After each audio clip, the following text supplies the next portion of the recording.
Hey there, Bracy here. So I'm back for another one. And before we continue on with the headset tour, which is what I talked about yesterday, I wanted to take a brief detour and talk about this.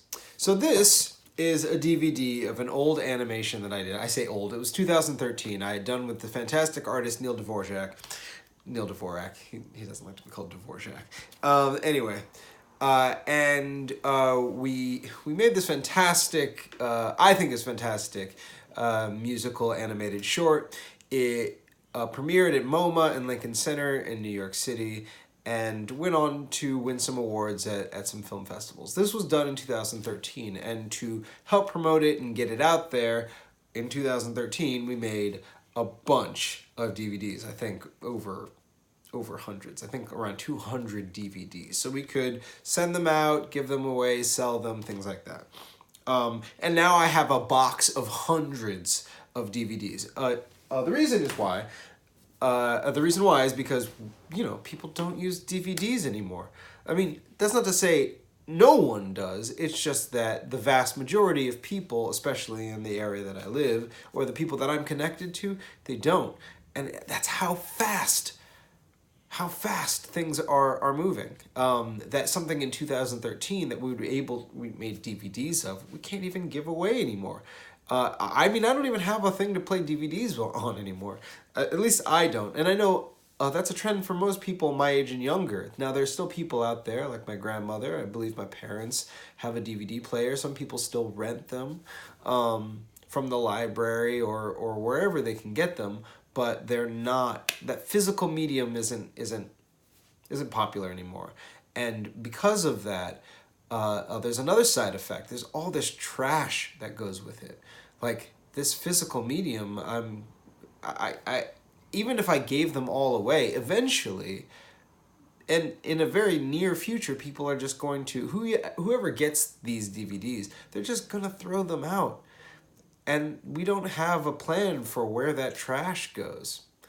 This is why I'm increasingly seeing the value of digital mediums more and more. Why we need to get off the physical medium kick, because as more and more people become as they kind of go online in this global market, this global world, as we're globalizing, more people are going to have more opportunities to spend more money, to get more things. And if we are still holding up and propping up the value of stuff, as opposed to the value of each other, the value of experience, the value of the planet that we live on, very quickly we're going to end up in a really bad spot. And that's not just with DVDs. I mean, that's with all the stuff that we just throw away. I mean, on that thing alone, we're using paper, using plastic, you're using whatever you need to make really nice DVDs,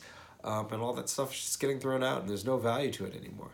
It's pretty crazy, kind of sad, and it brings me to where we are with the VR headset. So this isn't the very first Samsung Gear VR that I got, but I'm just going to talk about them as a whole. After I had gotten the Google Cardboard, which is what I talked about on the last vlog, I ended up getting a Samsung Gear VR that came separately from buying a Samsung Note 4, I believe it was.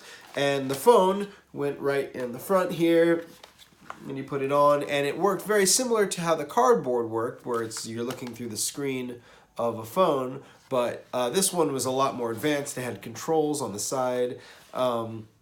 Also, the feel, the build of the headset, so much better. And this is the thing, actually, this is the headset that made me realize that I wasn't interested. Sorry, I've got a little bit of a nasal thing. I've got allergies that are kicked up, and we can talk about this because I'm not supposed to have allergies because I've been doing the cold shower for a long time. But it turns out if you eat a lot of sugar, you can get candida, and you can still get allergies. I shouldn't talk about that now. So anyway, going back to the headset, the Gear VR was the first thing that made me realize like the full potential of VR didn't lie in pre-recorded video. Actually getting into the Gear VR and seeing the games, and I think there was an Adventure Time game that came out and stuff like that. Interaction was where it's at, and not just any interaction, but movement inside virtual reality was very enticing to me, because immediately I wanted to preview art. I wanted to go see things and experience things that I couldn't where I was, or I couldn't with my financial limitations. So all of a sudden I started to see the potential of VR even more so than I did before. Before I was thinking about content, I was thinking about filming people with 360 cameras and creating these 360 video experiences, which is what I feel like a lot of former filmmakers who stepped into the virtual reality domain kind of went with. That was kind of like a very similar path for many people. 360 video. Let's just take what we've been doing, but put it all around everybody. I think it's the awful way to look at the medium. It's an interactive medium. You know, you have agency, and you want to, you know, we got to respect that while trying to tell the story. So that headset, it went through a lot of different iterations. I ended up getting 3 different ones, and as well as a Samsung S6 phone. So I ran this one. This was my favorite one. I got it when I got the Samsung S6. This one was made specifically for the Samsung S6, and yeah, no, I really liked this one. And it was really comfortable, and I would even play it on the train back in 2016 when nobody was doing that, and no one's doing that now, so it was even weirder. And you can even look through the pass-through camera and like just see people like take out their phones and take pictures of me wearing the headset on. So somewhere someone has some weird photos of me on the LIR wearing a headset. But anyway, all that to say is those headsets. Those things were the most advanced thing in 2016, a mobile VR experience, and they are, so 3 years later, they are completely obsolete. Completely obsolete. They were pretty much obsolete as of 2017, the year after. And you can still get them. I mean, Samsung's still selling the headsets and controllers and the phones that would go into them. But their new line of phones are no longer working on the Samsung Gear VRs. They're moving on beyond that headset. So it's just another example of how fast we're turning through hardware, and how that hardware made from these plastics are now completely useless.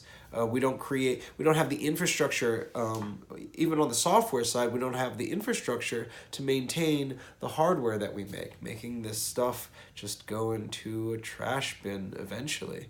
I have a collection of this stuff, as you see, but at some point, it's not going to be worth anything. And that's not some point in the far off, distant future. It's not some point after my grandchildren's grandchildren have given away. No, in my lifetime, the things that I care about, the physical things that I care about, will have absolutely no value to anyone other than me, which makes the trash that we're going to see just increase considerably, because it's going to be worthless, because what we're able to do when it comes to software is so much more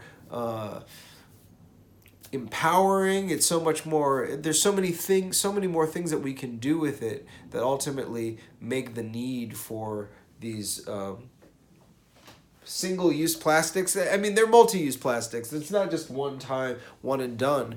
But when in the grand scale of things, like if we're talking about a plastic object only lasts you a year, and then it spends thousands upon thousands of years breaking down into microplastics and then getting into everything, like that's an awful exchange. That doesn't make any sense. So all that to say is I want to help continue to spread this consciousness of what we're doing in the world that we live in. I'm doing it through the lens of what I do. I understand that there's conflicts in the industry that I've decided to be a part of, but I thought rather than shy away from that, I should at least bring it into the conversation. So thanks for watching. I'll talk to you next time. Arrivederci.